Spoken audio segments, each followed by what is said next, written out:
Thank you for being here today. It is January 21st at 8 p.m. and I'm joined tonight by my friend Tori. Remind me how you say your last name? Guesman. I love that. Tori Guesman. And then Fernando. It's Fernando Del Valle. Ooh. If you're from Puerto Rico, it's Del Valle. If you're American, it's Del Valley. Ooh. So, I like that. And lastly, Jordan Matthews. Excellent. Thank you all for being here tonight. What a fun and interesting topic. Yes. Tourism, right? Yeah. And so normally, I was explaining this to you and Tori. Usually, I kind of have these semi-structured, but loose enough that they're kind of fun and people can explore and unpack them.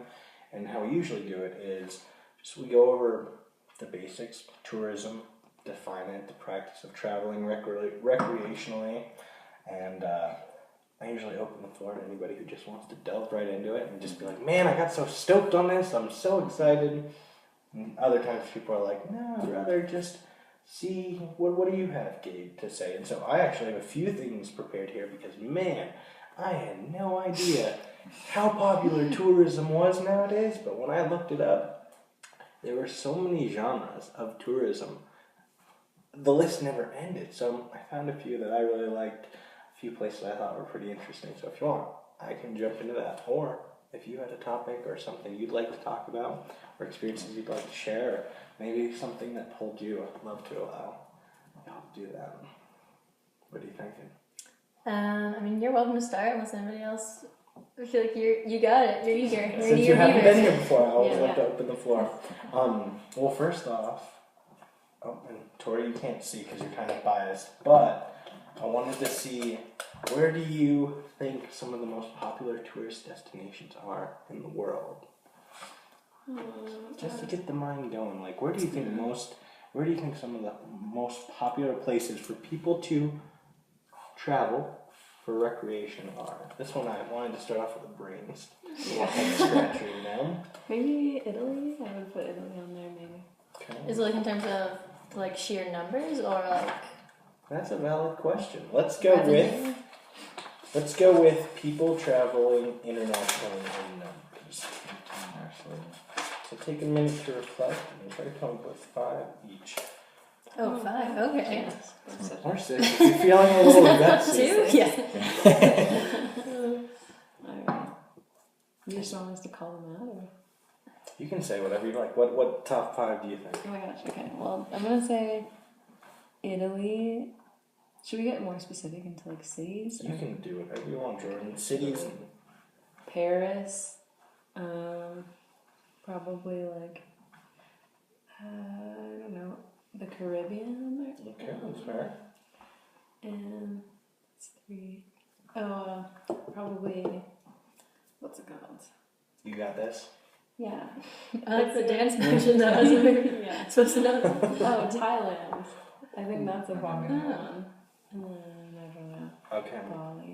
Ooh, I like this. No. How about Dubai instead of Bali? That's a possibility. What about you, Fernando? So, I think Cairo, Egypt. Okay. I think a lot of people want to see the pyramids, including myself. Okay. Great pyramids. I'd say probably like Sydney, Australia. Mm-hmm. I think people want to see kangaroos. I know I want to. Yeah. I've never seen one before. Yeah, people say like their kangaroos are like elk to us, they're like pests. Or they describe them as pests. I'm like, they look so cute. Yeah. How could you dare say that about them? Let's see. I get a sense Ireland. I think I know a lot of people who are very much into like beer culture, and they're like, Ireland is the place to go. So that one comes to mind. I'm gonna guess Mexico is pretty popular. Answers. Wait, right, 4, 5? Yep. You're 4. You got one more. Let's see. I'm trying to like go through. Yeah, those are amazing hand tattoos. Oh, thank you. What was that one that you said before Dubai? Thailand. No, it was Bali. Like Bali.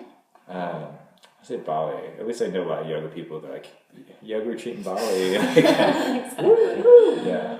What about you, Tori? What do you got without looking? Because you're biased. I also think Mexico Okay.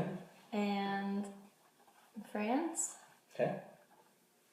and Oh my god, it's so obvious. Yeah. yeah, I guess Dubai. I always forget like how big it is. I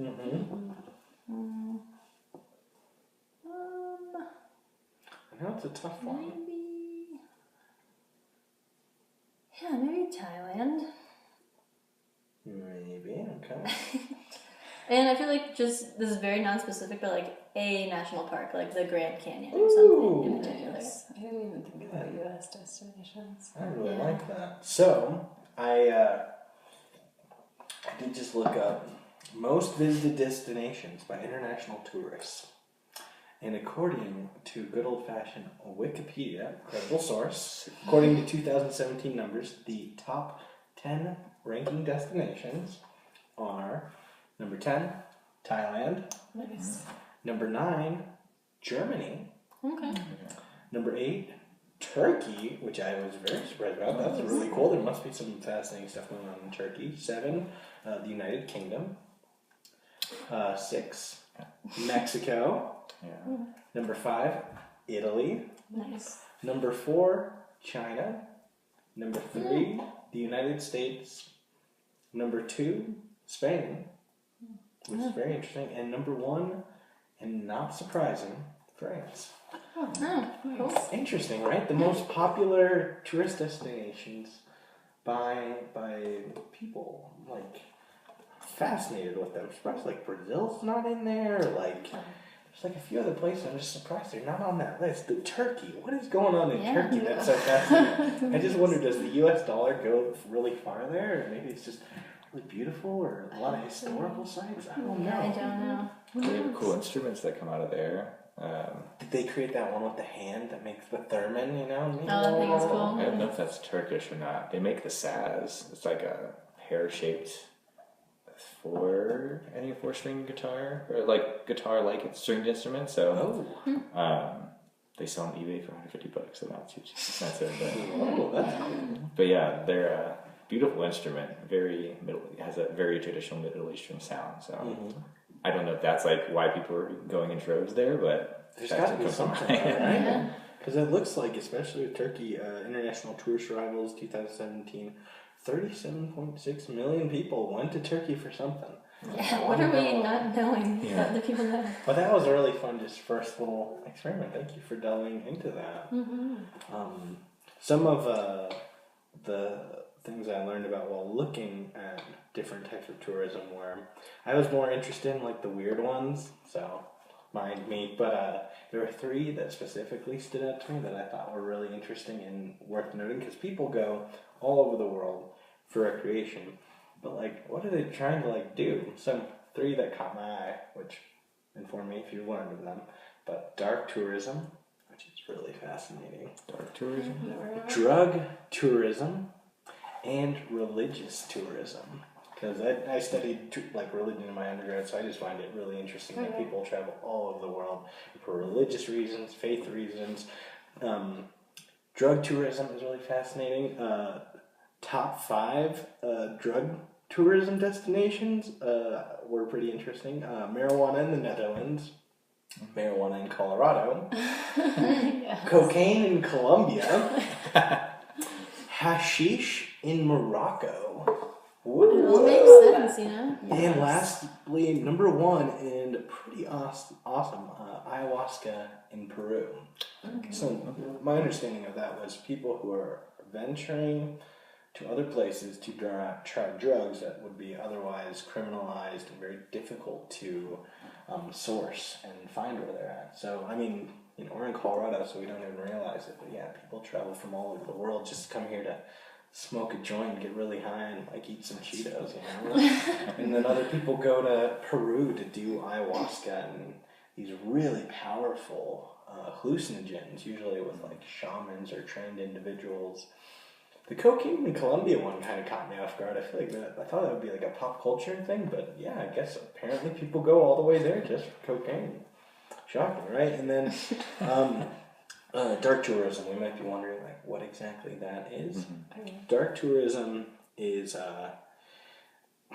it's essentially going to places that have weird historical significance or like a dark past to them. So one might be visiting places that have had really fucked up shit happen to them. Like Auschwitz would be a place that people actually travel there. It's like not like an amusement park where people go there. We talked about this the other night. They have museums everywhere. People specifically go there to learn about the history.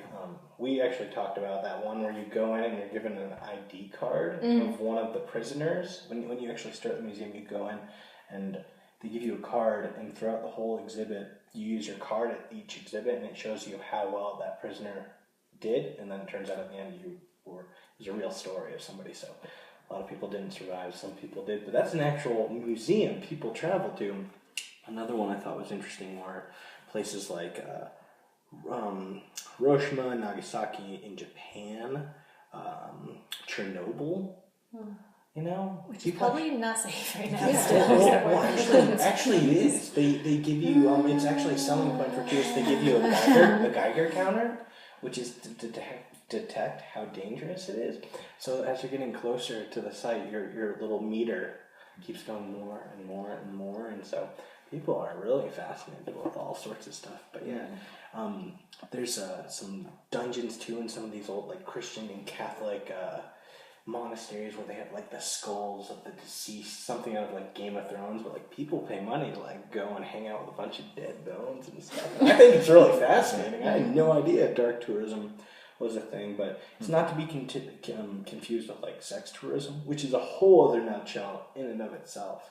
But I don't have a lot of time to unpack that. But yeah, religious tourism, drug tourism, and dark tourism are fascinating. But I will hold off on delving into them too much and just open the floor. But man, those are fascinating. People travel all over the world to do stuff like that. Yeah. Which makes me realize I don't really travel that much.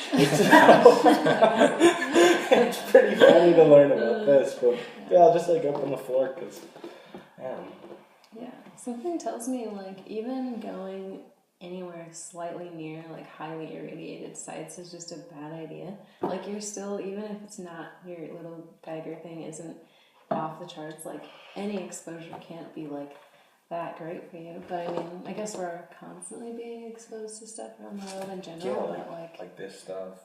Who knows how much cancer shit is in these? yeah, I don't know.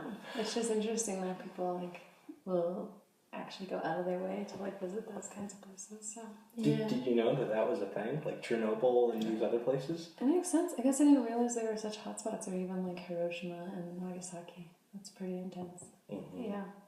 Did you find out like why it is? Like, because I'm curious, is like what is it that draws people to it? Is it because of the amount of suffering that happened, and that they're just like curious about like, man, millions of people died here? Or That's a great question, Fernando. Let's see, dark tourism. Tourism directed to places that are identified with death and suffering. Why do people like dark tourism? I don't know.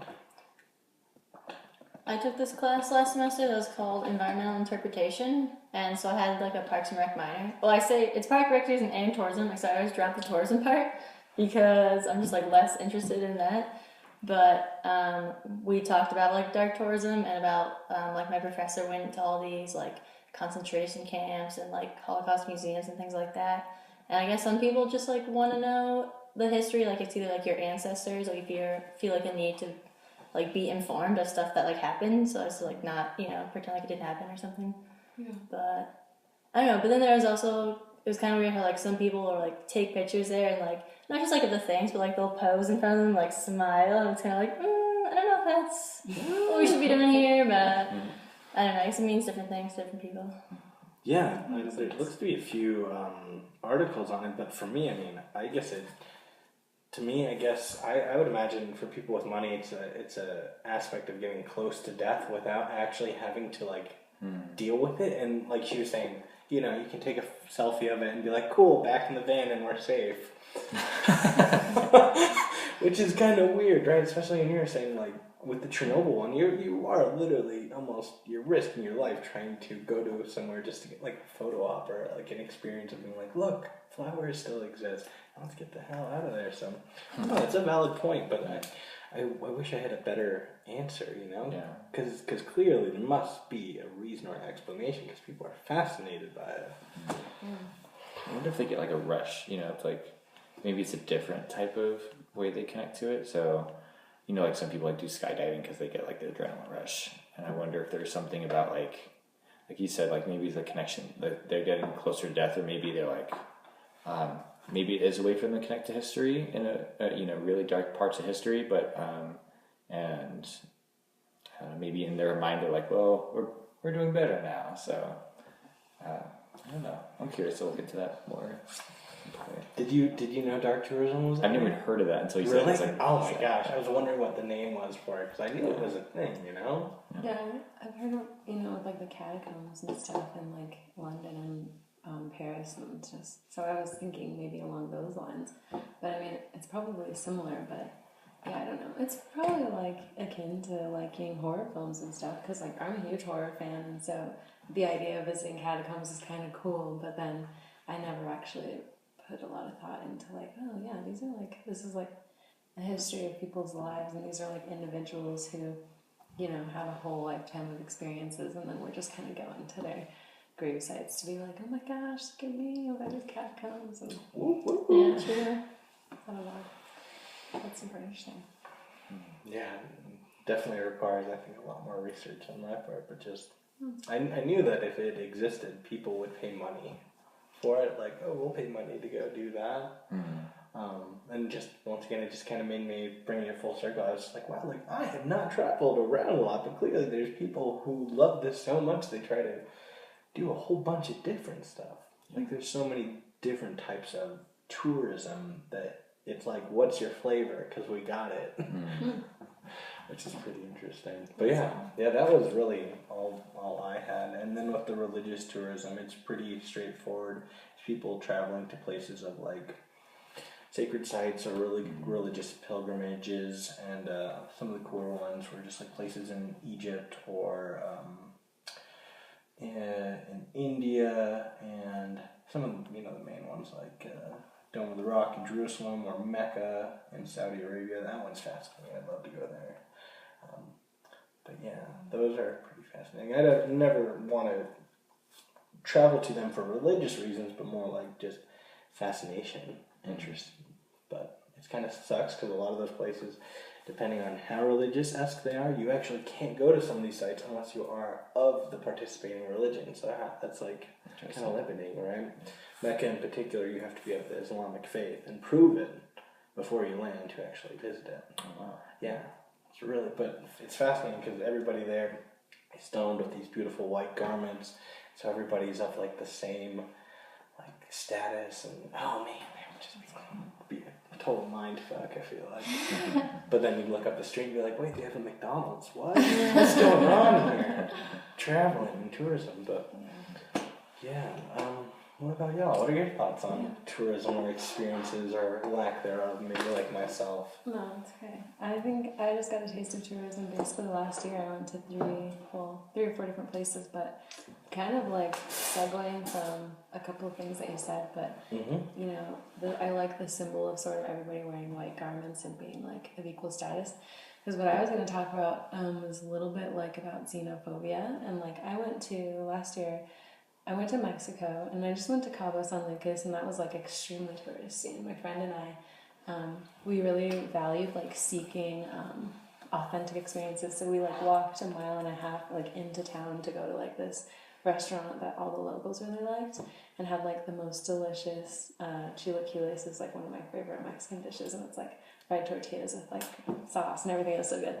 But like we were just kind of witnessing like it's just like a strip on the beach of like bars and zones for people to like listen to like house music and drink and party, and like it just, what I was noticing was a lot of separateness. And then later on in the year I went to visit my little brother because he's going to school in Morocco, so I went to Morocco and Italy and Paris on that trip. And so I was noticing just like a friendliness and like a community sense. We went to a place called Shahrouzi, and that's like a little mountain town, and the town is built with like blue adobe, and so it's blue, like everything, all the architecture is just these beautiful blue colors, but the people were like just so friendly. People would like open up their homes as like a restaurant, and you would come inside and they'd make you food, and I think like so often, and maybe it's just my like bias or my opinion, but sometimes I notice as tourists we kind of go to these places like separate from the people there, instead of realizing like these are human beings too, and like we're living in the same sorts of life experiences just in these different ways, and like rather than me like visiting a place and almost being like, well, I'm different or I'm better or something, it's like how can you really just become like one with the people there. And then speaking of like hashish in Morocco, I thought that was pretty funny because like I love how cannabis is so universal. So like I went there and like right away the tour was like, the tour guide, he was asking like if I smoked weed, and I was like, oh my god, I work in the industry, like of course. And he was telling me about like this farm that he had, and like I bought some hashish from him, but I didn't end up like smoking any of it because I didn't really want to, but I just was like, okay, I'll support what you're doing, whatever. But That's cool. yeah, I was like, aren't you afraid of like getting arrested or something or put in prison? And he was like, no, we like pay the government. I'm just like, this is so yeah. And then later, like we left the mountain town and came into town. I went to this like tourist guide kind of site because we needed to like buy tickets to Paris and stuff. And then I talked about working at Bluebird and being in the CBD industry. And then he shared about how like he was a part of making hashish, and he was like showing me these pictures of like this giant pot field in the mountains and like videos of him making hash. And so we like exchanged information and stayed connected, and he was like, yeah, next time you come back to Morocco, like you can come up to the farm and make some hash. But I just thought it was so great. Yeah, it's like if you just kind of break down those fear barriers and you can just like connect with someone on the level of like individual, it's amazing what can just open up, because it's just like, you know, like all the people at that little travel agency, like they were just students, you know, and so they had the same kinds of like woes and experiences and like joys and like little projects that them and their friends are working on, and you could just like really learn so much and connect with the people. So that was just really great. But that's kind of what I was going to talk about, is like how much fear we bring into traveling sometimes, or at least for myself, and the importance of like dissolving that to find like where we can unite with people who have like, you know, live across the world but have the same human experience. Man. Yeah. I really like that. Yeah, I wanna ask you some questions and start unpacking that. So wait, you didn't try any of the Moroccan hash? No, I didn't try. Yeah, I was with my brothers, so I was like, yeah, they didn't really smoke, and I wanted to be like a responsible sister and like make sure that I was like taking care of them. So I was like, okay.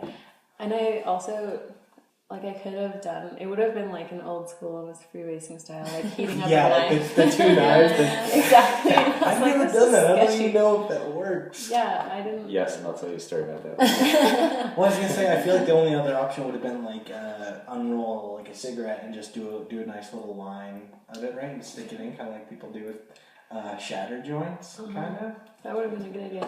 I think if I would have maybe had access to a flower, like I could have probably asked to try to find some bud, and then I would have done something. But having just like a ball of hash, like here, I would be like, okay, I'll just dab this or something. But Yeah, I but didn't there bring you're like packaging limited in. tools. You're like, what am I gonna do? So I was just kind of like, it's okay. So I just left it in the Airbnb, and hopefully the guy enjoyed it. That's Yeah. nice. Yeah, bridging those gaps when people, it seems like by definition, when you're touristing or traveling to these places, there is, depending on where you go, these disconnects between the people who actually live there and work there and that are part of these communities, and the people who just come in and that are there for short amount of time and are disconnected from the communities, the culture, what's actually going on there, and like leads to things like xenophobia is where we come in and we think our culture is superior. Is that, I think that's ethnocentrism. Yeah, and I think xenophobia is maybe like fearing or others. other cultures. Yeah, and like I was noticing with my brothers, like in Italy, he was feeling like so comfortable and fine.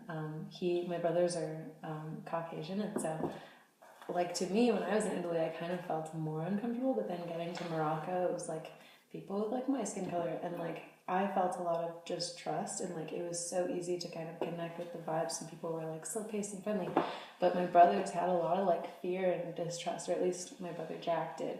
And it took him a really long time to break through that, and it was just so interesting to notice, and that's kind of really when I got present to it. But yeah, it's like the fear, like the distrust, like, okay, these people are gonna try to like scam me or something, instead of just being like, oh, maybe they're just inviting you inside because they want to like share food. And I mean, there's probably levels of discernment that are necessary, but I would rather like operate like with the community mentality instead of like the, you know, the mistrust, I guess, or distrust. Was the other brother eventually able to let down kind of that guard and kind of be like, okay, not everybody's out to kill me or kidnap me or drug me or, you know, do stuff? You're like, yes, it's all right. The world is an all right place. Yeah, it was actually cool. Like he was going to school first for like he was doing European history maybe, or like Western civilization based history. And then after traveling, taking like an off semester, now he's going back to do like more of like world history studies and getting way more into like Eastern, just I think history in general. I can't remember all the specifics, but it definitely shifted for him because he was realizing, I think, the level of like othering he was doing. Because my brother Sam, who's going to school in Morocco, like he's always been so intrigued by like just the Middle East, or like kind of these religions and philosophies and stuff that we aren't really used to in the U.S. And so like that's why he sought out going to school in Morocco, and he's gonna like study his graduate program in Egypt and stuff. And he's just always loved it, and he's like on the board of the Middle Eastern like student association at CU. So like the contrast there, I think that my brother Jack kind of got present to like how there's actually so much cool, interesting stuff. But I thought it was cool how he came back and had like a total turnaround on like his major and stuff. Yeah. So I don't know. I think it did shift for him eventually. Yeah, because I don't want to take up too much, but I think that is definitely worth noting. That I don't know if that's just an American thing, but there's definitely a rhetoric that seems to be told to people growing up where don't travel anywhere. If you do, you're a target, and everybody's out to get you. Remember that. And don't trust anybody, but it seems like when you actually do start to travel, don't get me wrong, like you said, there are levels of discernment to be aware of. Like, oh, something seems off. This seems like a red flag. I should get out of here. But otherwise, it seems like a lot of that is just like rhetoric. It's most places are totally fine to visit. They're all right. And people, for the most part, are going to be okay. And it's funny because I've had that happen too when I have traveled in limited ways, being like, oh gosh, I'm scared. Oh gosh, others. Oh gosh. Oh man, I'm in an unfamiliar place. But then there's people like yourself where you can just be like, yeah, like, this is alright. Yeah. And that's cool. Yeah. And worth noting. Totally. It was a cool learning lesson. Like, it was definitely intense. This is the first time leaving the country, so I was like, I had my own stuff that I was anxious about, but it felt really good to be like, wait a second, I can just kind of rest. Wait, it was the first time you left the country? Yeah, like in February I went to Mexico, and then like in August that was the first time I actually went and flew over the ocean, because I have a huge fear of the ocean, so I was really? like, Wow. the ocean. Yeah. Can I ask a general question? How many of us have actually been and traveled outside the United States? Yes. Okay, interesting. Yeah. Cool. It was a big experience.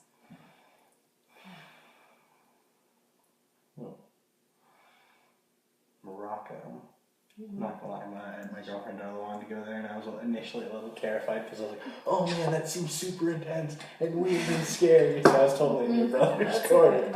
It's funny. It was hilarious. It's very different, and like the way that they drove was so funny. Like there are lines on the road and like alleged traffic rules, but it's more like a free for all. And it's like if there's room, you're driving there, and like. We were being like driven around by the chauffeur guy, or like the taxi, and he's like in the middle of the road, like not even in the lane, and just kind of like speeding and like just driving all over because there was nobody around, but nobody cared. Yeah, And scary. I drove a stick shift in Italy and everything, and that was intense too. So it's very different, but it was like exhilarating and fun just to kind of like throw yourself in there and be like, I'm here doing my thing. Then here in America, people would be like honking, they'd be like, hey, not abiding by Excuse those me? rules. They are honking. It's like a way of communicating. It's like honk, I'm passing you. Honk, like I just passed you. Like it'd be like 10 o'clock, and there would be a random like orchestra of horns going off randomly from like a traffic jam or something. So it was pretty great. Instead of turn signal, you just honk. Honk, Yeah, turning exactly. right. Yeah, double honk turn. Yeah. Or like reaching out the window and shouting at each other in Arabic. It was very interesting. Yeah. Going to other places definitely teaches you that people do things differently. One thing that I was reminded of when you were telling that story with the othering of people to, I don't know what it's called. It might be called slum tourism or poverty tourism, but there are subgenres of tourists too where they want to see what it's like to be poor, but they don't want to actually do it. So like people will go to South Africa and they'll go to tour the slums because I was actually just there. It's really fascinating. There are places where on one side of these cities there's these slums, these areas that like don't even have electricity. They all have satellite dishes somehow, but no electricity. And then right across the way there will be these like mansions fortified with fences, fortified with barbed wire, fortified with like electric fences. So you're like, holy shit, I want to see how the poor people are living because this shit's crazy. Or in Italy or in Europe, there's like people who will go to like tour the gypsy areas because they're like, ooh, gypsies, they're scary and weird. And I heard all these urban legends about them.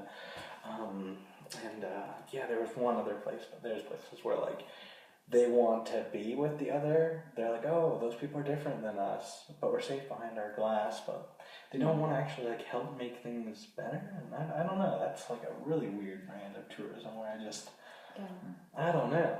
I just don't know about it. I was actually fascinated when I went to South Africa because I wanted to see what it was going on in those slums, but they said they were actually so dangerous you can't go in. Yeah, another type of tourism I had no idea that existed, but yeah.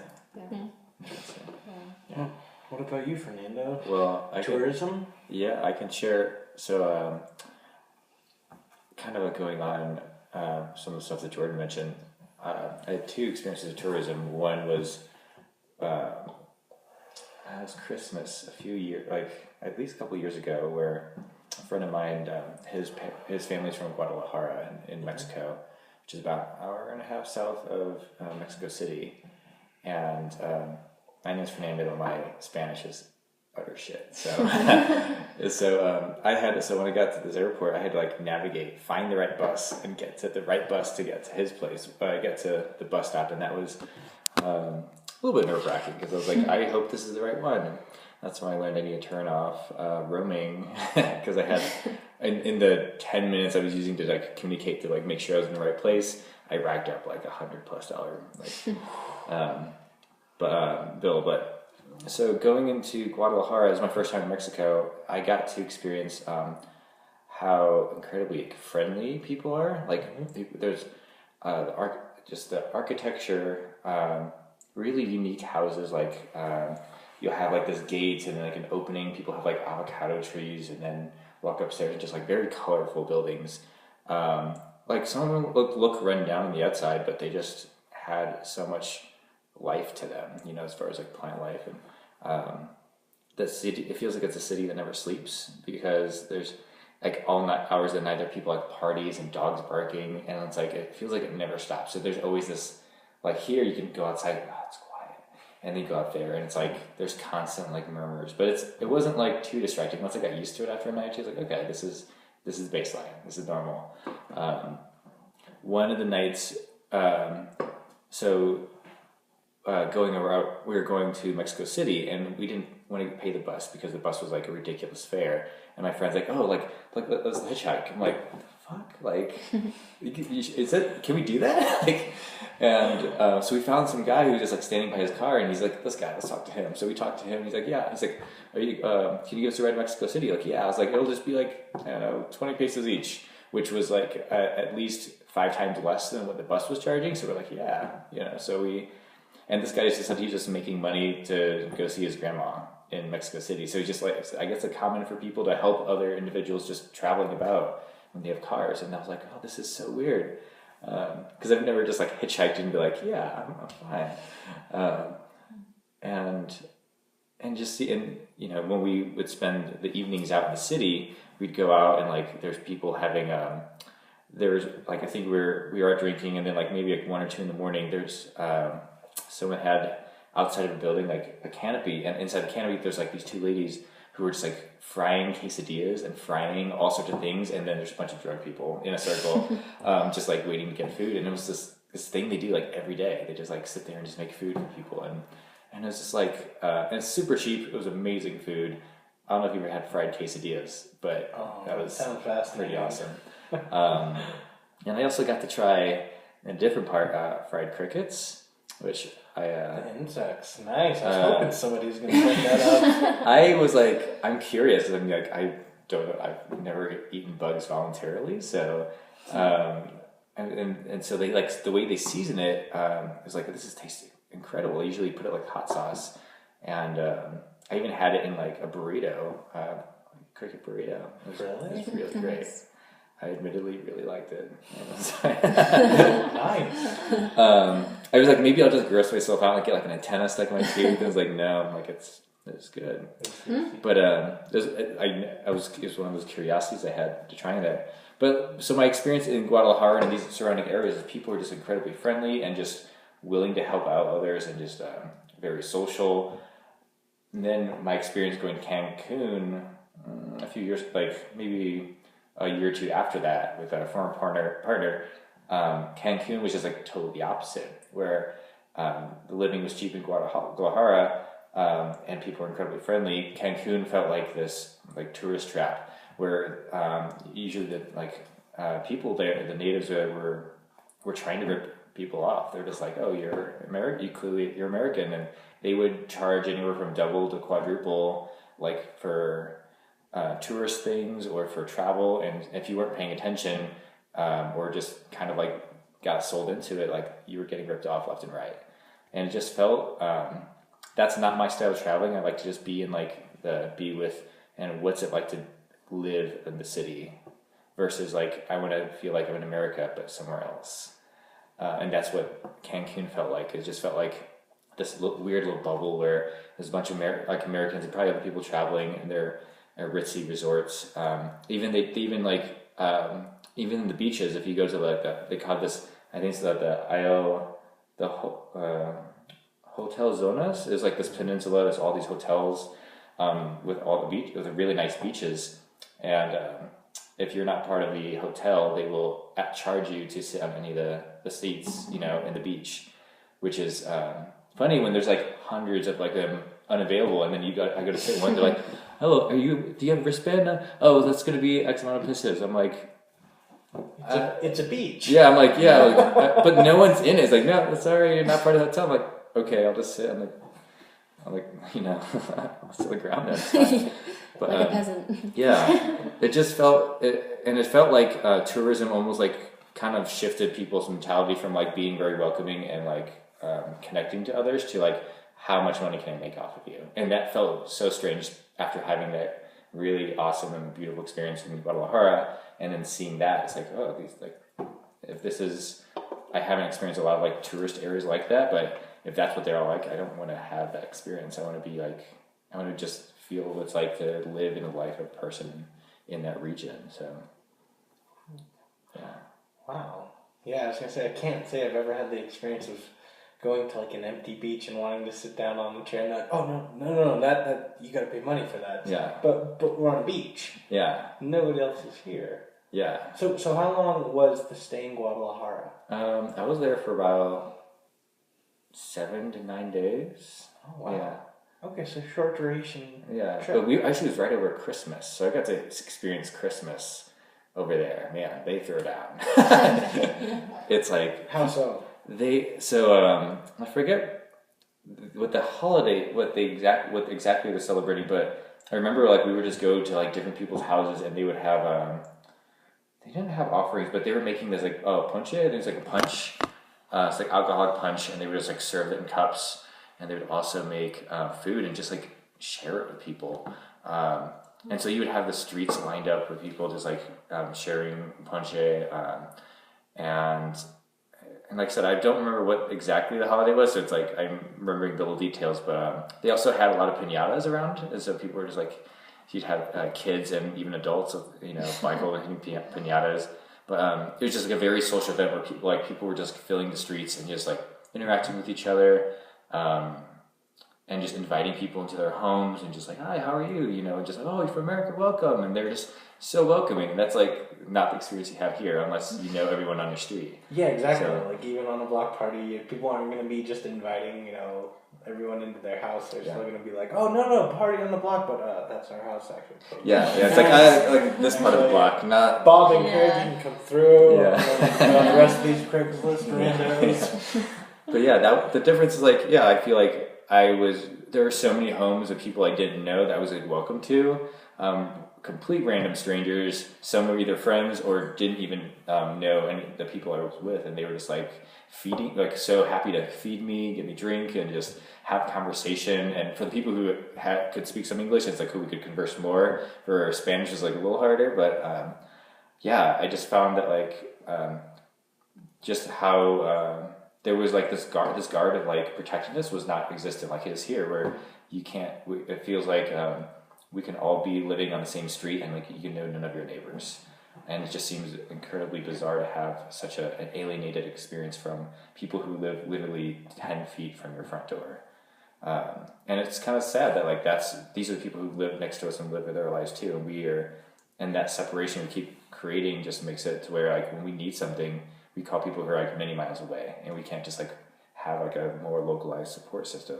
So, do you have any like hypothesis, even after just being there for a short time, maybe how that's achieved or how that is like fostered or cultivated? Because yeah, I'm not used to really ever knowing my neighbors, or like if I got hurt, like you were saying, probably like call up a friend or somebody like a few miles away.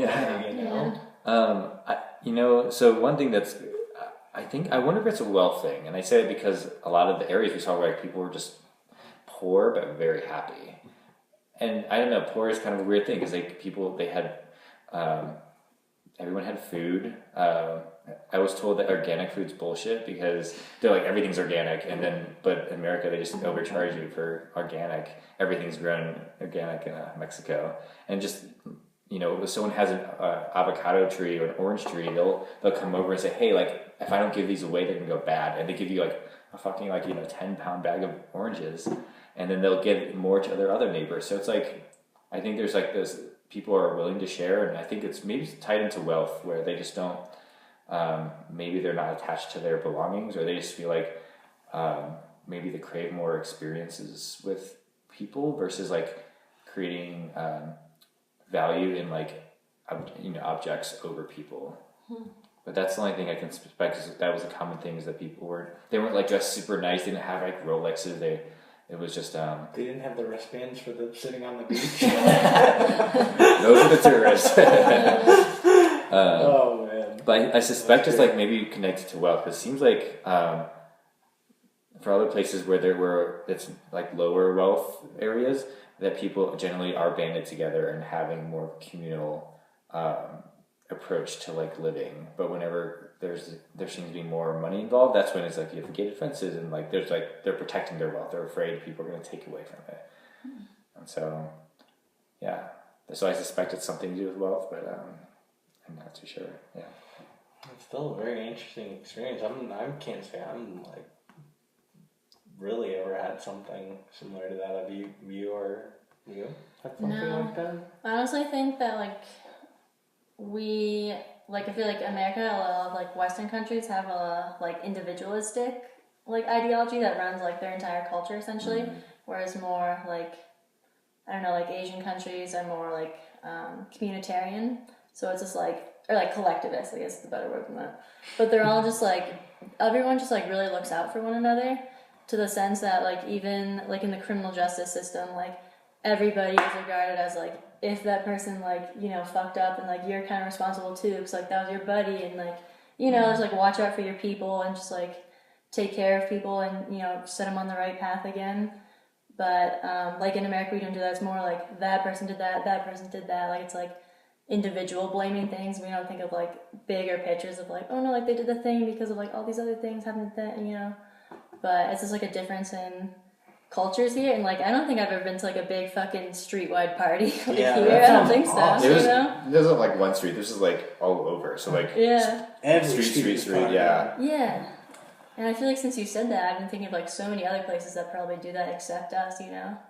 Like just I don't know, can you think of anything like? I mean, yeah, we do block parties. Probably the next biggest thing is like college parties, honestly. Some of those huge universities. Oh my god. But yeah, even still those, they probably like, hey, no, you can't come in. Yeah. No dice. Yeah, I feel like we don't have anything that like collectivist here, you know? Yeah, it's like really weird and surprising. It seems like, especially when you go to other places and you're like, wait, this exists? I don't just have to like go to like certain places or pay a waiver to have this experience. Like it's happening here. And then it almost seems, I would imagine, or must have felt maybe almost like radical. It's like, wait, no, this can happen, you know? These people can come together and be engaged with one another and have a fun time and not have these, like, requirements. Like, oh, you have to be part of our crew or squad, or you have to wear your hat slightly to the side. Or where's your wristband? I love that. Oh, and then how long did you spend in... I think it's about the same, like a week. Oh, wow. Yeah, so, so about the same. I think it was longer when I was in Guadalajara, and then, but definitely right around a week for Cancun. But the one saving grace of Cancun is that there's a place called A Vegan Planet, which was like the best and cheapest vegan place I've ever been in my life. Really? And it's like, it was a very short bus ride from where we were staying, and it was in the city. It was kind of like into the city, but it was like you'd have a full course meal, and it was like less than $5 US. And they had a sort of like all sorts of different dishes, milkshakes. Like that's the only reason I would go back to Cancun specifically is to go to Vegan Planet again and eat there, because that was like the best part. But the rest, like there was like when you get away from like the more touristy areas, there is the inner city, but it's still, there's a lot of like people have their shops where they're selling stuff to tourists, and they're like really trying to get you to buy something, so or guilt you into it depending how engaged you are with them. And so it feels like it's kind of like, it's almost like tainted the area. And so I'd rather go spend more time in other parts of like Mexico, like Mexico City or Guadalajara, that's more where people are just more real and they aren't like sitting here trying to fish you for your money. But can I share one more thing as well? Like, sure, as much as you want. There's this for everyone. there is, so like this, you were asking about the hot knives, and that, so this is a So the story I have about that is that so back when MySpace was the thing. Oh, I remember 2007, 6 I remember that shit. Yeah. I was there, man. Back when MySpace was the thing, some woman found me on MySpace. She thought I was a different Fernando that was dating her friend. Turns out it was the wrong guy, but we started just like talking, and turns out we had a lot of things in common. We loved the same, like a lot of the same bands. We're both into metal. We both loved smoking weed, and we were just like kept connection over MySpace for years. And then one year we're like this one band from Sweden. I think they're from Sweden. They're like a melodic death metal band. They're a bunch of lumberjacks, and they never tour outside of Finland. I'm sorry, called Kalma, and they were doing a tour in Canada. And so a couple of my friends were like, "Oh my gosh, they're going to be here! Like, we should totally go." And then my friend Ashley's name, she's like, "Well, why don't you come stay with us?" I'm like, "Can we?" Okay. And so we like four of us, like, yeah, no problem. So her dad was cool with it, and so cool. So like the four of us took a road trip from St. Louis, Missouri, which where I was living at the time, 12 and a half hours north to Canada. It wasn't Toronto. We were in Ontario, Hamilton, Ontario, and so we get there. It turns out her dad's a pot dealer. Nice. Oh my gosh! I'll take an 8, sir. So we get there, and we eventually make it to their house or to their flat or whatever. And so we're locking the door, and they're like, "Why'd you lock the door?" And we're like, "You don't lock your doors?" They're like, "I mean, it's like, don't people steal?" I was like, "Yeah, but So they laughed at us because we locked the door and locked the car every time we left. And that's just our habit. But they like never lock their doors in Canada, which is funny. Like they're making fun of us. And so we get there. His dad's in the living room. He's like, "Oh, let's get weed for the Americans," and he had a joint roll for us. And then he's like rolling more joints for us, and just like sitting here, and he's like, who wants to do knives? I'm like, what the fuck is that? Like, so he had hash balls and just like did some offered hot knives, whatever, and you had like the 2 knives, the hash ball, he had a torch, and then I think it was the end of a toilet paper roll or Like a a paper towel. cylinder. Yeah, so that way you could like hover over. I'm wondering what do you do with the smoke afterwards? Yeah, just that helps you kind of get concentrated and inhale it. So great. So we got obliterated high. Like it was. So that was awesome because that's probably one thing I enjoy doing is when I travel. I'm like, where's the weed at? It's important. And so we would go about. This is before weed was like it was like tolerated but not legal. Oh man, this was definitely over 10 years ago in Hamilton, and one of the different places while my friend Ashley was showing us around, there was this restaurant and then there's a bunch of rocks that were next to the water, and so we went to these rocks and we were smoking and enjoying, and we're just like, is this okay? And they're like, yeah. She's like, it's fine. And all these people at the restaurant are looking at us while they're eating, and then we go to a concert one of the nights, and so when we get outside of this concert. We're just like, so here's the door, and then right outside the door, there's a group of like us 5 plus like 4 other people, like newly made friends, and we're all passing a bowl around. So there's 9 of us, so that's already suspicious, and like whenever there's that many people. So some guy walks up, security, and he's wearing like a bulletproof vest, like almost like he's on a SWAT team. He's like, hey, who's here smoking weed? And then the guy we're with, he's just like, hey, holding the bowl, and we're like, fuck. We're going to be arrested. We were like freaking out, and he's like, "Would you guys mind going around the corner and finishing that? Thank you." And he walks right back in, and we're like, "Oh my god!" And because that was our in America, like I've been arrested for having petty amounts of like marijuana, like less than like a joint's worth of weed, and the cops were like arrested us and like towed my car. It was like just excessive for that. But then here, this guy was like, can you go around the, I guess it was too close to the entrance. He's like, oh, can you please go around the corner? And just like, then walk back in. And there was it. And we were just like, all of us are freaking out. And she's like, it's fine. You guys are good. And it was interesting that how, I think there's also like that similar level of like friendliness experience like in Mexico where people are just like, very welcoming. And like, my friend's dad was just like so willing to like hook us up with all the weed and like, super discount and just to like help us have an experience there, and my friend Ashley just like, and all the people we met along the way, bankers have like full sleeve tattoos and like tattoos on their faces. Like it was like such a weird thing to see like that many years ago where such a variety of people could be working professional establishments and not be judged because like, oh, you have long hair, you're not professional enough, or you have too many tattoos or whatever the case is. So I still want to explore other areas to see like where that's a similar case, but I really love that so far it's like, Mexico and parts of Canada has that similar vibe of like people are just friendly, they don't lock their doors, and just kind of like very welcoming, and it doesn't feel like you have to like be on guard all the time. You just feel like we're out in the middle of the night, and we don't feel like someone's gonna come up and like shank us with a knife or something. Man, I've really been loving all this stuff you've been like throwing out, Fernando. It's been really cool. I've come up with all these little blurbs from you. It's like really cool, just like interesting points, like the whole idea of tourists going to a place, and you mentioned that idea of like tainting these places that otherwise were like special and have these like cultures and communities, and the tourists that can come in, and also like that idea of like moving past like conditioning, like being like, okay, we're conditioned here to be like, okay, you shouldn't talk to your neighbor, they're weird, so don't hang out with them. And also too, strangers and people when you're traveling, they're gonna try and kill you, so don't hang out with them either.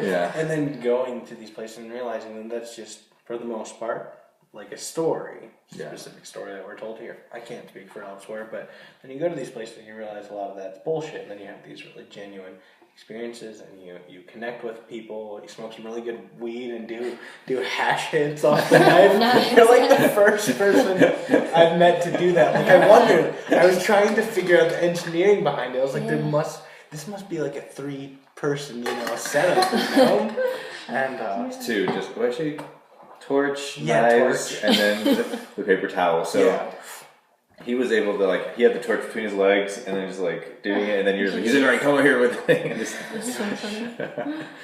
The thing that I thought was really interesting too was how you brought up too with like tourism. I think something that plays in to a real impact is you can go somewhere where your money goes further than it does here. Like you were saying that like you could get a really good meal like at that vegan place for like what, like just like a few bucks. It's like, holy shit, in America that'd be super expensive. Finding places where your money does go further is really interesting, and places where you can let down that sense of being on guard, which makes me wonder, when we're not traveling to these places and we're here, are we still just on guard? I think so. That's what I was Man, going to say. Especially really with the cool. locked doors thing. Like, Oh but gosh, love we're, that. yeah, I don't know. I think like you were saying about being so set in individualism, almost to like, it's like the ownership or something, or I don't know. But I think we're othering each other as well. Can like we don't meet each other with like love and trust right away. It's kind of like, oh, okay, well, I can hang out with these people because they're doing similar things to me, but then like that group is wrong or bad or something. Or even like, you know, the homeless community, like they're like our neighbors, but we kind of walk by them as if they're not even humans. And like, I just went to a spa this weekend for the very first time, and like the staff was like, I know, the Treat staff yourself. was like, so overworked, and I was just like, man. Like the massage therapist, I was kind of asking, like, are you having a busy day? Like, are you guys stressed? And she had been working like all day, had to give up her break, and was going like 6 days in a row like that. And I was just like, dude, but these are like people. What about like your livelihood and like you matter, you know? Yeah. And so it's just self-care. really weird how like we can do that same sort of thing here. And it was almost like this weird separation of like, because Vale is like very a little bit like snooty, and you got like the rich people there, and they're kind of like, this is just what they do, and like, so it's like, of course these people are gonna just like wait on me. I don't even have to like look them in the eye, but it's like, what is it like to actually like get on someone's level and just be like person to person? But yeah, I think that's like a huge missing here too. But I wonder if that's just like Western conditioning as well. I think it's really cool that you talked to her though. You're like, hey, like what how's your day going? You're helping me, that's great, keep it up. I love the massage, but like holy shit, you worked that long with no break. Oh shit, and you're probably understaffed and high turnover rate. Shit. Damn. Yeah, it's That's crazy. yeah, especially I feel like that extends to like customer service in the restaurant industry. Like once you've actually worked in a restaurant, once you've actually been on the cashier and dealt with those like irate customers, at least I can speak from experience. Like I always like have so much more compassion for those people where like I'm like, oh shit, no, you take your time. I'm in no rush. It's a weird sense of entitlement. Yeah. It's like, oh, I spent $10 in this meal. Like I deserve the best fucking service. The best. Yeah. Yeah, it seems like traveling has an opportunity to show you too that people elsewhere do things differently, and and here they do things all sorts of weird and different, and it's fascinating. But what about you, Tori? What have you?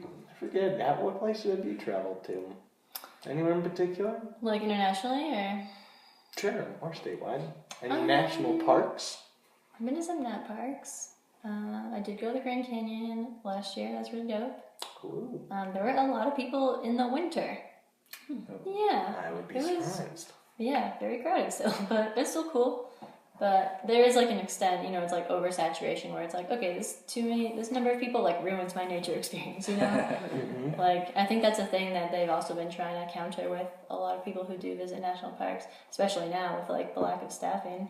But is that like they're just trying to counter the number of people that like just tread on the land, Even if you are like being respectful, like there's still like a certain like wear and tear that just like happens, and just like there is like the like tipping point of when too many people is too much at a certain place, to where it ruins like the visitor experience. So it's like, you go into like nature, you kind of want to like visit its like vastness and like have some sort of solitude. Like you don't want to be surrounded by like a ton of fucking people. At least I don't know. With like natural beauty things, Yeah.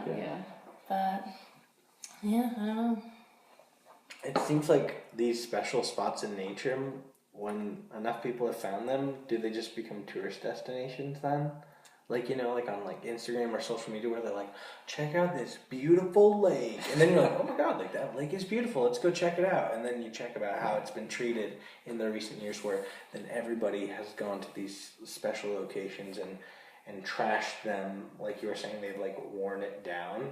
Like it shows so much more signs of like human interaction. Yeah, I have read things of like how there were like secret beaches, and then because people like fucking tweet about it or whatever, it's like not so secret anymore. And just like, all right, it's like I'm sure the people like who were going there as locals probably like, all right, there goes my fucking beach, But I don't know. I mean, yeah, I feel like social media definitely has given rise to like people traveling more, which is good too, because I feel like part of you is maybe jealous of like seeing other people travel. So like, I don't know, maybe that's like a whole other thing of like people put forth their best selves on social media, anyways. But I feel like it does like with the internet now. Like I can book my own fucking trips if I want to go. I don't need to go to a travel agent, So like I feel like technology has certainly like expanded our options in that sense, I guess, Or like I can like read like about places I want to visit, and like there's like a certain like spontaneity to traveling, I think, but also like having some sort of general like hotspots you want to visit.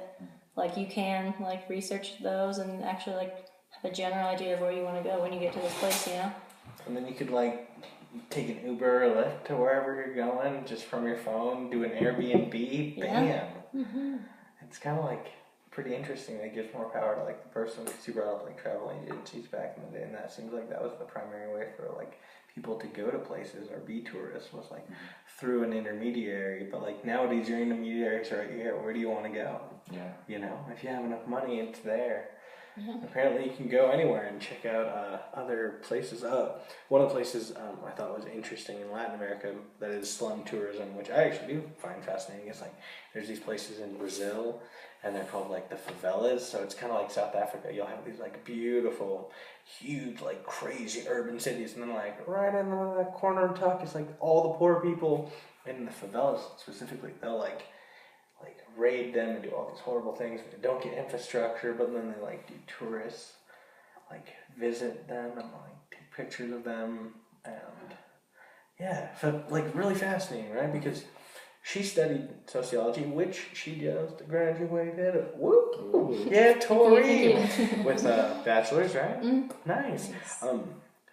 I feel like I get conflated with the idea of touring these places, but in fact I could care less about the tourism aspect because it doesn't help them, but just like study them, understand them, and like try to grasp and picture more of like what's going on there and what are the communities that aren't having a voice and the people that have these really interesting experiences and stories to tell.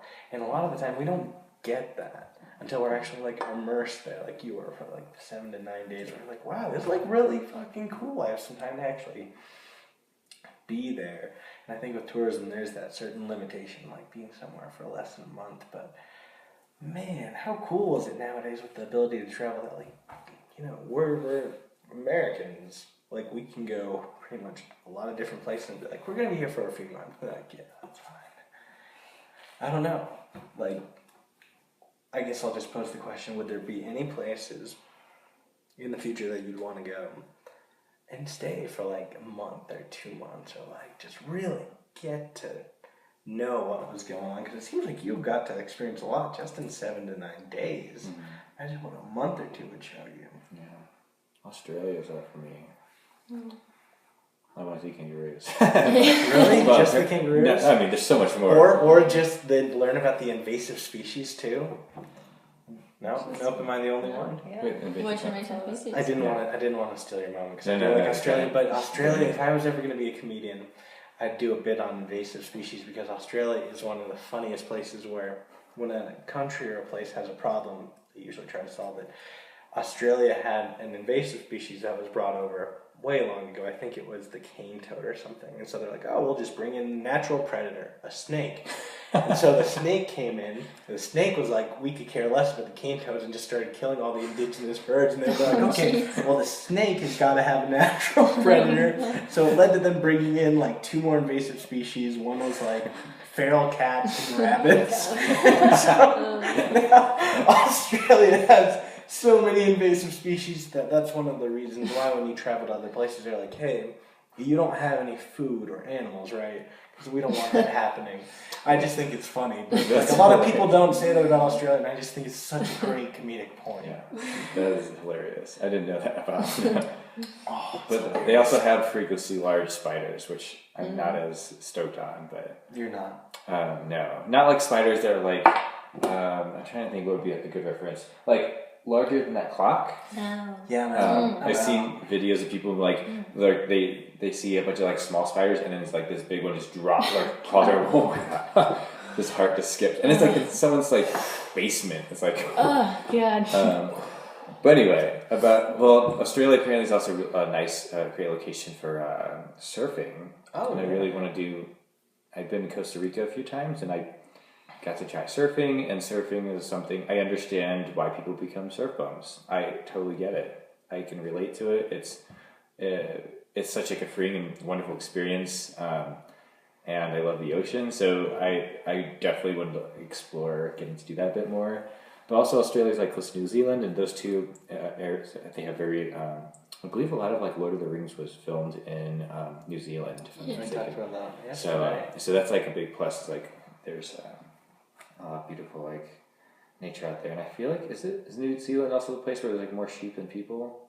I think so. It's supposed to be very beautiful. Yeah, I thought there's like more animals than people, or sheep heard than that people, before, yeah. something like that. That sounds great.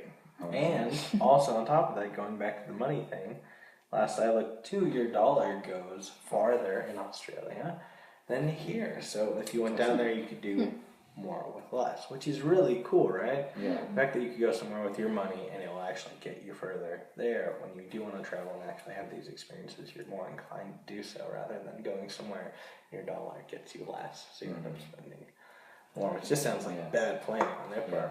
What about you, Jordan and Tori? Where would you go if you had a chance to just like post up for a month or two? You're really immersed in that culture.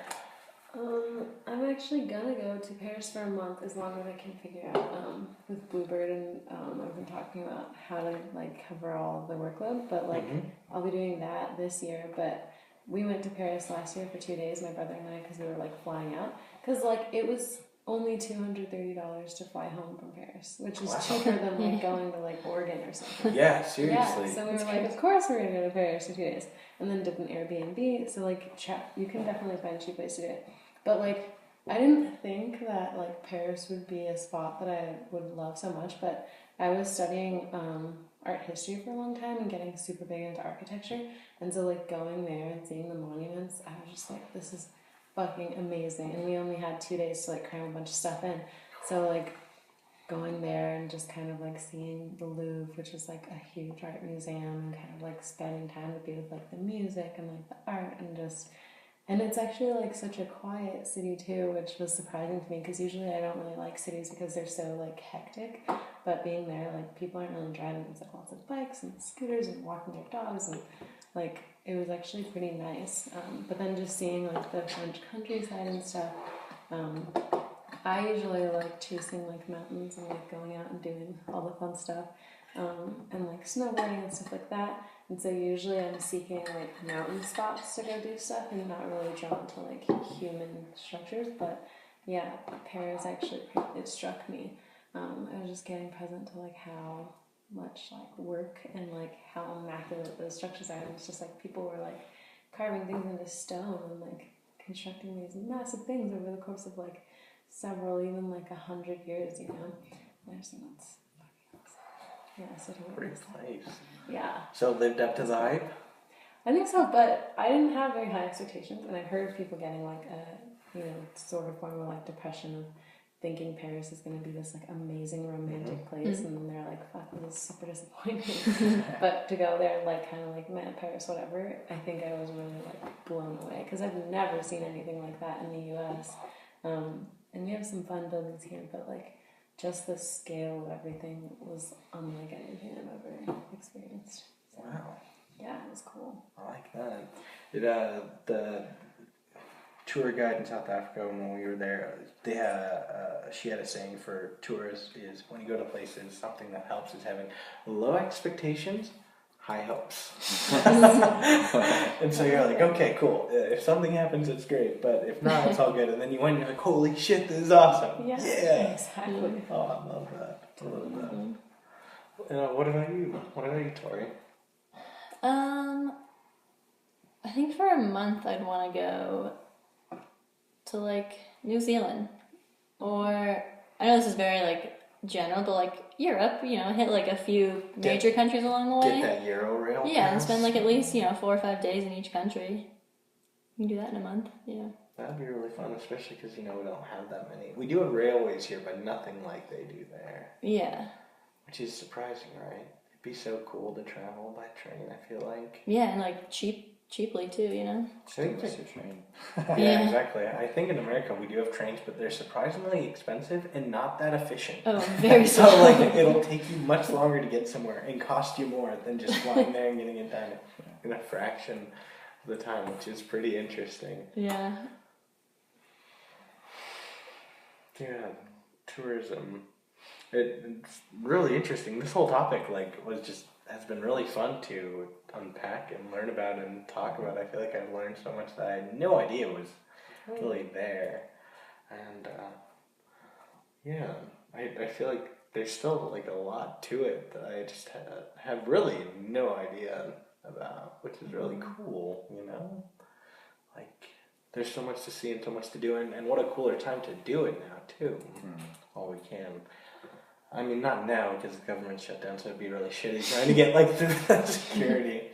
Although, people have told me, a girl at work joked about it, Amethyst. She was like, man, if people were going to smuggle drugs into the U.S. through the planes, they'd do it now. And I was like, by golly, Amethyst, let her finish, everybody. Let her finish. She's on something hilarious here. You were saying how weed's, like, a really important part of when you travel. Like, when I went to South Africa, I was like... Oh, where in South Africa did you go? Cape Town for a little bit, and then we went to, like, a national park, and I stayed there.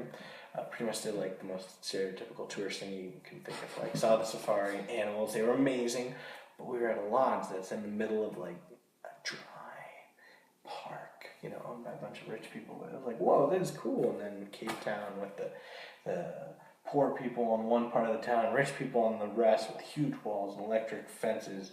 Fascinating. If you ever get a chance, go down there, especially if you want your dollar goes further there. But I brought one of those little vape pens with me, the little PAX pens. And it's like, holy shit, that was easy. That's a whole conversation in and of itself now. The availability of traveling with things across the world that otherwise had never happened before.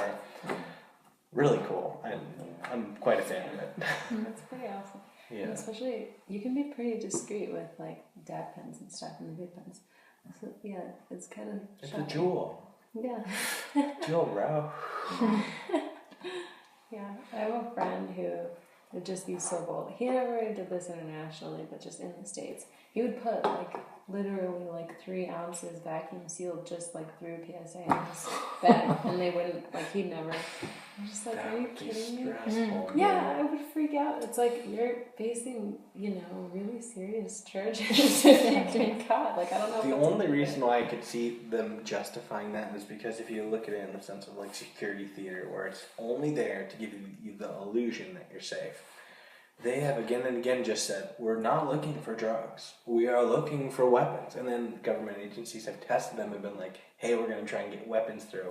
And then they've done it for the most part pretty successfully, which shows the inefficiency of that organization. So it makes me think a vape pen, maybe sneaking our CBD pills into South Africa, which I did too. That's cool and seems easy, but man, a few ounces is just a gutsy move. That's like taking a slab of shatter. It's just because you could doesn't mean you should. Oh my god. I have a friend, 2 different friends. One who's whenever she travels, she apparently travels with joints wherever she goes. Really? And she traveled to Germany. She's traveled overseas multiple times. I'm like, how do you do that? I need to know this. And I know another friend who traveled with a DMT from a little space pen action. Not with a space pen. Just the actual DMT. Yeah, so gutsy. They took those vitamin capsules. Gosh, Hope no one's recording this. No, don't worry. I don't upload Yeah. it. I haven't uploaded it. Yeah, you're safe. But so vitamin capsules at just any health shop. So he he opened the capsules, emptied them, and then put DMT in some of them. And so he said he could tell the difference because of how off color they were. Mm-hmm. So this certain color is like the DMT, this one is like whatever vitamin it was. Vitamin And D12. So but under the scanner it doesn't matter. It's like it all looks the same. If you're not actually looking at it, like you couldn't tell the difference from a quick glance. It just looks all like so similar. Mm-hmm. But I was like, yeah, that's pretty ballsy. Yeah, you must really want to do that DMT. Yeah, jeez. But I would even extend that where nowadays that person could then take that DMT, turn it into a vape pen, bring it on the plane, and it's like, excuse me, sir, what's this? Oh, this is just cigarette pen.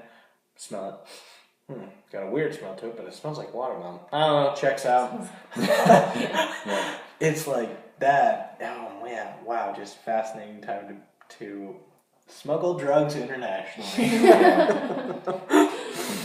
Oh man, yeah, because I don't know, it's just interesting to think that tourism has allowed all these things to happen, and I don't know. It's weird to imagine too that people, right, even as we're having this conversation, there are people that have specifically come here not to visit families, work here, maybe go check out Denver and be like, woo, party. There are people who have specifically come here just for that sole reason of being like, let's get a joint, line it up there soon. I just think what an interesting time to be reflecting on this topic then, and one of the most sought after tourist destinations. It's so weird to think about. Yeah, I didn't think people were like. As we speak right now, Yeah. people are coming here. That's so funny. Yeah, it's We're in a hub. Yeah, it gets like sometimes it's a little bit like every time you see a show, I've noticed it's like someone makes a comment on stage like, "Oh, smelling the weed" or something. You're like, "Hey, it's Colorado." Yeah. I'm like, yeah, but I don't know. It can still be fun, I guess, to connect in that way.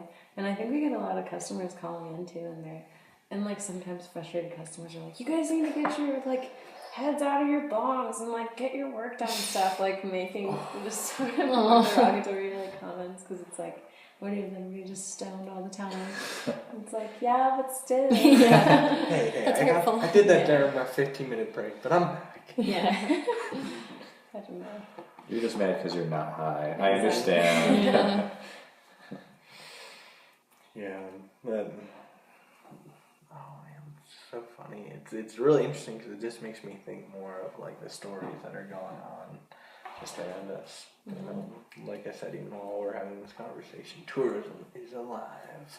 But yeah, that was really the topic was tourism, and it was specifically just an open-ended case study because like, we're living tourism, we're experiencing it, and we're going to continue to do it. But one of the ones that I thought was really cool, and maybe Bluebird can incentivize this in the future, is there are people who want to tour it, like places, and check them out, but they want to do it in a sense, I don't know, sustainability is only so achievable, but they want to do it with like a conscious effort to be like, hey, if we're going to go somewhere, we should contribute, help the local communities, leave the least amount of ground stepped on that we can. It's not like ecotourism, but it's like tourism with care. So people go to places, they'll help build things, if they're coming in a group, they'll find out what a community needs most of, and they'll all chip in to bring that item there and contribute their money in ways that really help the local economies. And I don't know, I'd like to see in the future more of that, honestly. And I think that's cool because that one doesn't get a lot of airplay either. It's like, go to Cancun, Mexico, go to Colombia for the cocaine, or like all these other ones, or like Italy or Spain. But it's cool that some people are like, no, you should come, but you don't also have to like destroy it, like not tainting it, like you said. Now there is, and I don't forget what this topic falls under, but there are. You may have heard of like these groups. I think the term is called the white savior complex, where like people go to other countries and they think they're doing something to like help local communities in building housing and stuff, and they come back feeling so good they help them. But the reality is, a lot of these groups that are doing that, it's a big money it's first of all, it's actually not helping the communities. Secondly, it's like they're usually building incredibly poor housing that actually has to get rebuilt. So like they're wasting time, money, and resources. And then they're having like these dinners where they're having pizza and all these foods, and then you have these kids who like have nothing, and they're like, so you're still kind of living your lavish lifestyle, I think, under this guise that you're helping other people. And I forget what the term, but I remember having a conversation with someone who's done some of that and known people, and it's like, that's kind of the dirtier side that no one talks about, that they think that they're going like, oh, look, I helped these people in Guatemala or like in South Africa or something, and they think they're making a difference, but they're actually like the presence of, whatever organization, created that, it's like they're bringing a bunch of unskilled people to do a bunch of skilled work poorly, and it's just like, it's giving a really poor, like vision of like of non-native people. It's like, oh, like look, and they're the saviors, they're going to save us, but they never do, and they're always left with being in the same situation. They're not any better off than they were before they came. I'd almost dub that kind of like an illusion tourism. Ooh. Is that like a category? I have no idea if that's a category, but I feel like you just came up with it, man. Holy shit, because that's really like. Yeah, that's also dark tourism if you look at it a different way. Yeah, it's definitely a thing, Wow, Fernando, dude. Yeah, because I remember growing up and people talking about like certain, I don't know why, maybe it was just that religion in particular, but just like people who are like Christian or something going down like, oh, we're gonna go help build this school down in Mexico, but like, where are you staying? How are you eating? How does that impact the local communities? Holy shit, I never even like considered that. That's an interesting kind of like little like plot twist too, where it's like, does it help or is it just your perception of it? Yeah. Ooh, wow. They do it for the gram. That's Yeah. White savior complex too. I like that. Man, I love that. This has been an excellent talk. I really like it.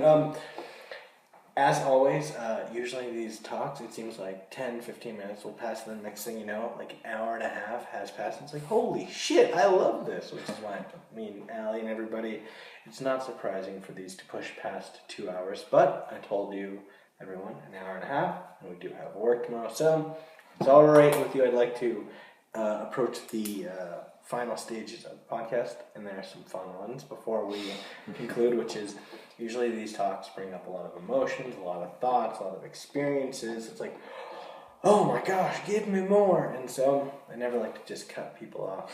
Near the end, I always like to give what I call the round table final thoughts, where people can really bring it full circle. They can mention that one thing where it's like, oh shit, no, this one thing came up, I wanted to mention it quickly.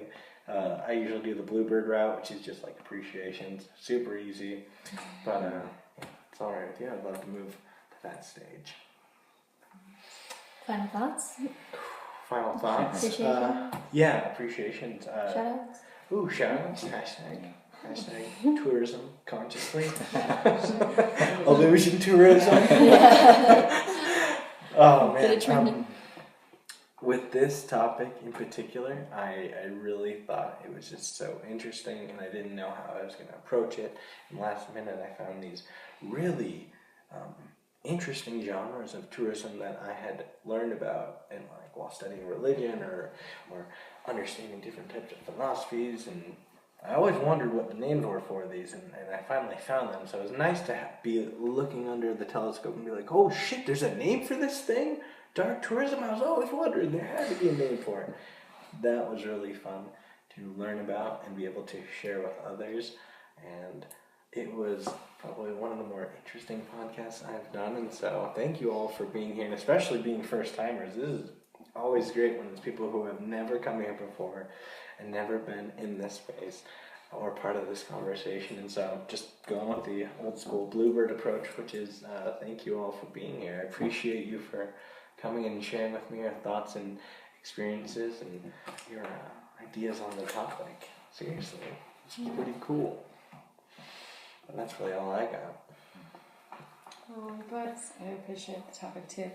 I like how it got brought down to like our consideration of each other and of nature, and just like bringing more like mindfulness to like just being present to like our impact and everything. And it's cool how there's so much overlap with the conversation, but yeah, like these are some fun stories. Like I hadn't even heard of like some genres of tourism, and like I didn't really know what I was going to talk about either. And I was just like, well, I can like share about my experience as a tourist. But yeah, so I think it was really cool to it was a good first conversation. But I think it's awesome that this is like a thing that you're doing and what's happening. So Cool. keep it up. Yeah. What you doing? Thank you, Jordan. I'm glad you felt that too, because that's what I hope. I hope that this space can just facilitate a conversation and bring people together with no expectations, a tiny bit of structure, and just see what happens. You know. Well,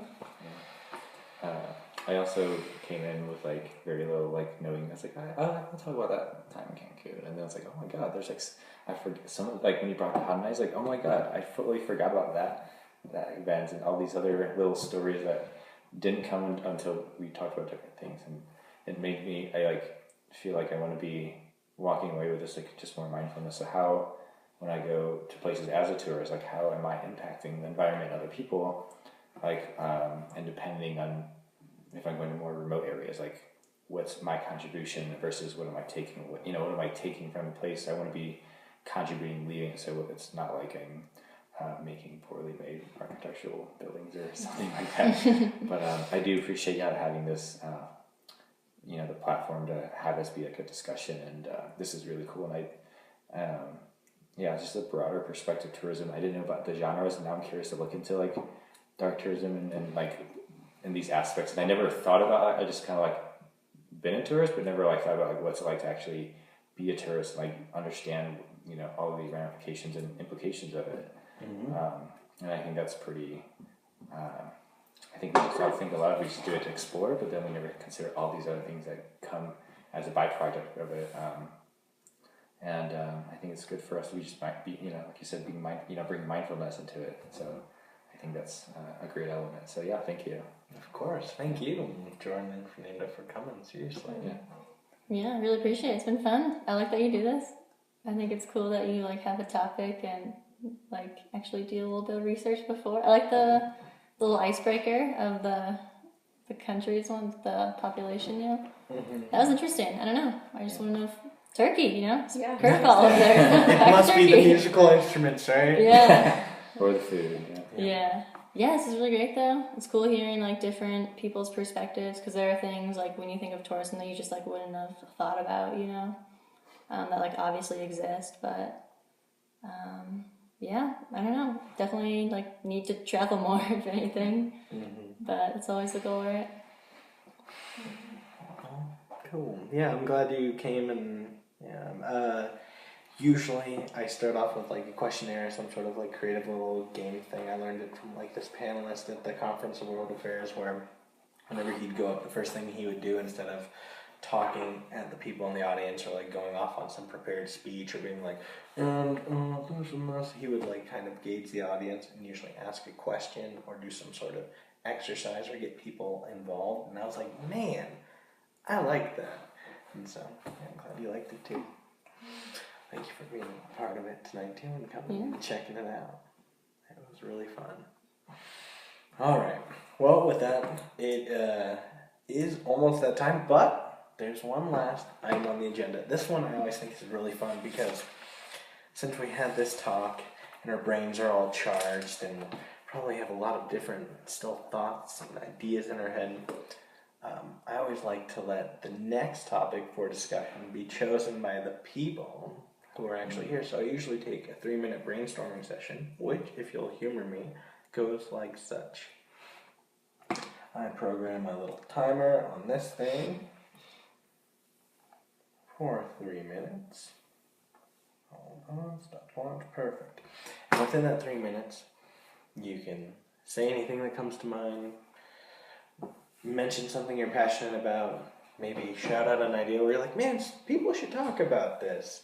And you can say whatever you'd like or as little as you want, but in the past this has usually yielded really very interesting results that have led to some very interesting talks. If that's all right with you, we'll do that. But taking another page out of the speaker who I really enjoyed, let's take just 1 minute to just a few deep breaths, because I think some people, at least myself, when I've had these talks, I do feel very charged up near the end. It actually is very difficult to get to sleep on nights like this because I am so excited from what we've talked about. So, yeah, just a few deep breaths. Do it however you choose, and then I will set the timer and I'll let you know.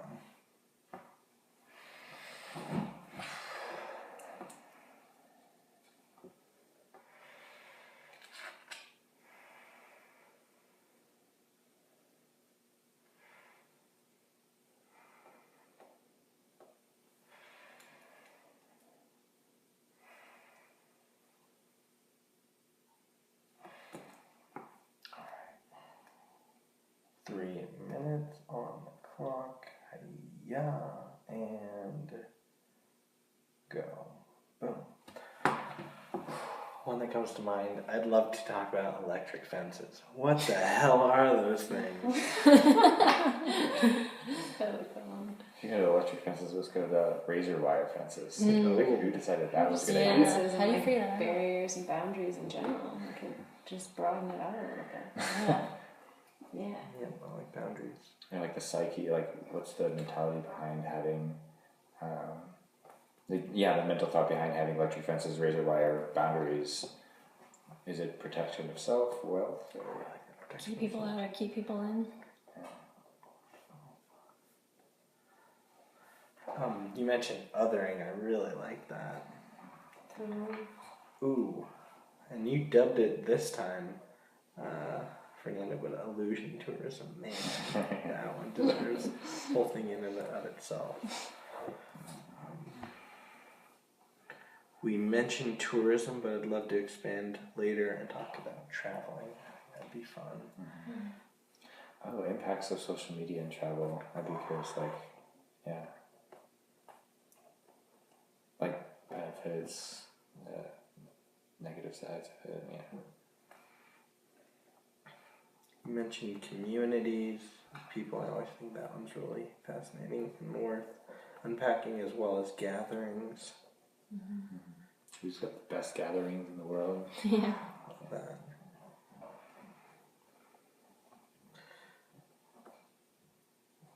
One I'd like to talk about, you mentioned moving beyond like conditioning, like having something a certain way and then going elsewhere and being like, oh my gosh, wow, like I've been acting a certain way and had no idea on a subconscious level for so long.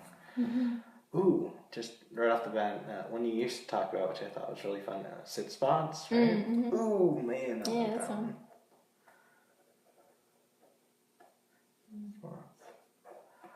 What about like cannabis culture internationally?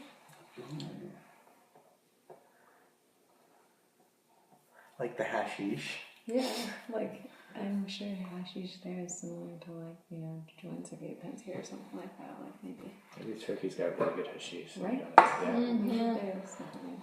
Maybe Turkey should be a topic in its own. True, like true. what's Holy going on in gosh. Turkey. Alright, we're gonna unpack why Turkey. Yeah. Oh, I love that. Yeah.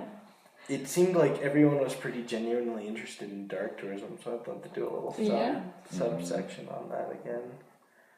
Or just like a whole tutorial on hot knives, Ooh! Let's do There you go. creative ways to get high. Yeah, true, that's a good one. I'm putting wristbands too. I would almost go right there with boundaries too. It's like a form of. Oh man, wow. Whew! Bam! 311. Yeah. Topics for like a year. Holy gosh. Yeah. Usually we get like 10 or so, and then people are like, whoa, but man, we pushed that. Wow. Woo, good job, everybody. Okay. Case closed. Nice. We're done.